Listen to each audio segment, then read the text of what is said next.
All right, guys. There's the six-cylinder on my 61 F100. This is the unibody that I've been driving around. I've been daily driving this thing. It's been so much fun. I love driving it. And this little six-cylinder's been humming just perfectly. But I got in here yesterday. I was checking the oil. Right there's a little oil dipstick.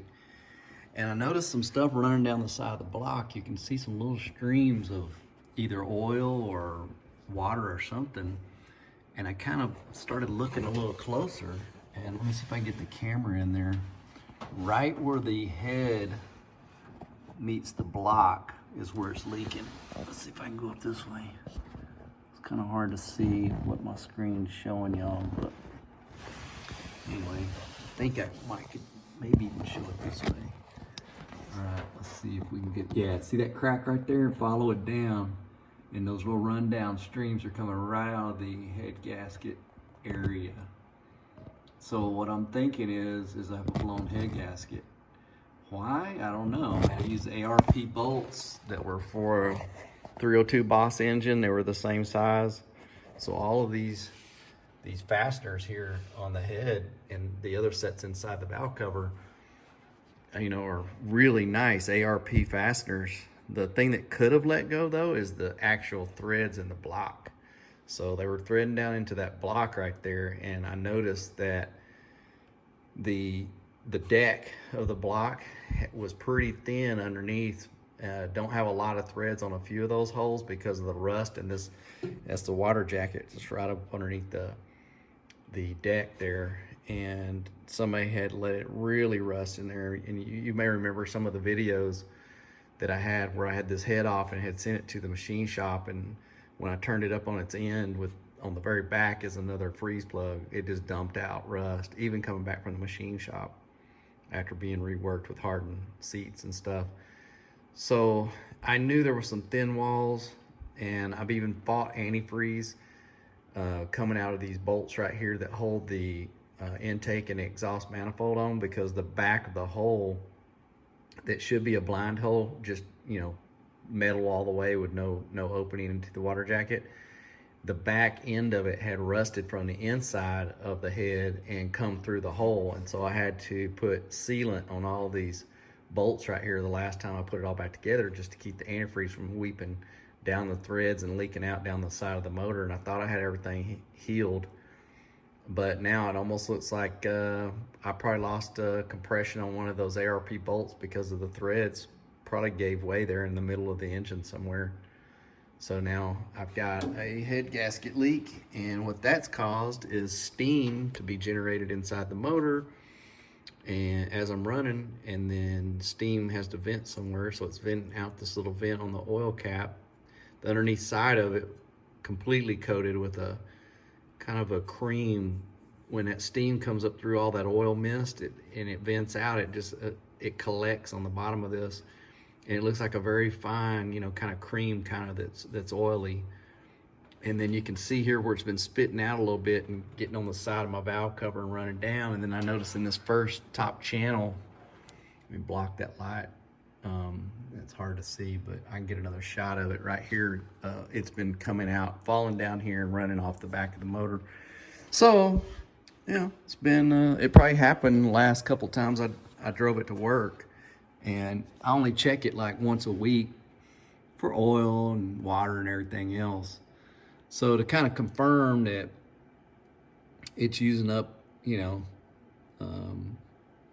water, I looked inside the radiator, and yep, it's down. It's down pretty low. Let me show y'all. So I'll get my light. If you look inside there, you can see right on the core. So the water's below that level, which is not good in here. Usually you have at least an inch on top of the cores there. So it's consuming that and turning it to steam and creating all kinds of crap, I'm sure, inside this motor. So now I think what I'm gonna do, and you know, maybe I'll just let you guys help me with this decision, but you know, I want y'all's vote. What should I do with the next engine for this? Because this is a 1958 inline six, and I always wanted to go in here with something a little better. I kind of like staying nostalgic with the 61. I don't know. The options that I see are, number one, I've got the original 352 V8 FE V8 from my 67 that I could put in here, and it'd be kind of, for 61, it'd be kind of like an upgrade to a 67 motor. But then what would I put back in my 67? And that's a numbers matching, motor for that 67. So I kind of wanted to get it going and have an FE in the 67, even though it's got the Crown Vic suspension on the front and a different rear end in the back. So it's not original, but it'd be kind of nice, I think, to have, that 352 FE back in the original truck it came out of. So that kind of leaves me with, well, what are you gonna do here? If this block is so thin that the bolts won't hold, it's been rusted out so much on the inside, it's kind of not good. I mean, I don't want to keep fixing it. So I'd be willing to sell some of these parts to people. I mean, if you've got a straight 6 and one of your old ones, this is the 223. That's an Offenhauser valve cover there that I really like. Got a chrome side cover on it over here that's kind of nice. I have a fuel pump block off plate that's chrome over there.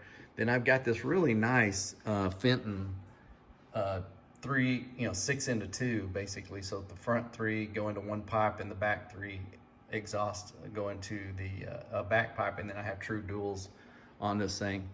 What you're seeing right here, I think I've explained before, but it's just some insulation on that fuel line coming from my electric fuel pump. When I decided to go away from the mechanical pump and put an electric pump right under the tank on the fuel rail, I just ran that insulation on there to keep from letting that fuel line get really hot. And then what that caused was kind of some, in the heat of the summer, it was causing it to vapor lock basically inside the carburetor. So that helped with that.